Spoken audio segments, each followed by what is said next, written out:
दर्शक बंधु ओढ़णी सीरियल रे देखा पाइबे एक धमाकदार एपिसोड। ज्योति तांको भेष बदल कि पुणी थरे जीवन को घर को आसीबे।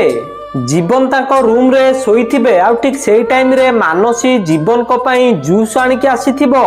तापर मानसी जीवन को गाल रे हाथ मारिकी कहबो जीवन बाबू। मानसी एमिति कहले जीवन निद बाउला रे कहबे ज्योति। तापर जीवन को निद भांगी जिवो। तापर जीवन उठी कहबे मानसी तमे।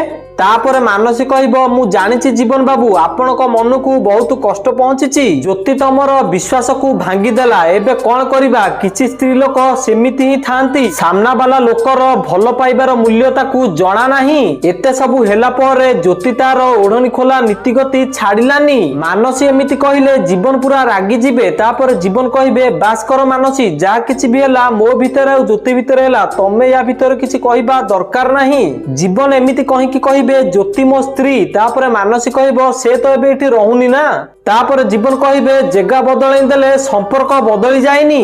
ज्योति मो स्त्री आउ ताकू मु मो मनरु स्त्री मानिछि। तमे आउ जिए भी ता विरुद्ध रे किछि भी कोन कहबो मु जम्मा भी बर्दाश्त करि परिबिनी। तो दर्शक बंधु मानसी मुहरे जीवन एमिति जवाब देई कि ठीक करिसंती कि हां कि ना हमकु कमेंट माध्यम रे जणांतु। आउ ओढ़णी सीरियल रो सर्वप्रथमे सब अपडेट जानिबा पई हम वीडियो गोटे लाइक करी चैनल को सब्सक्राइब कर दियंतु।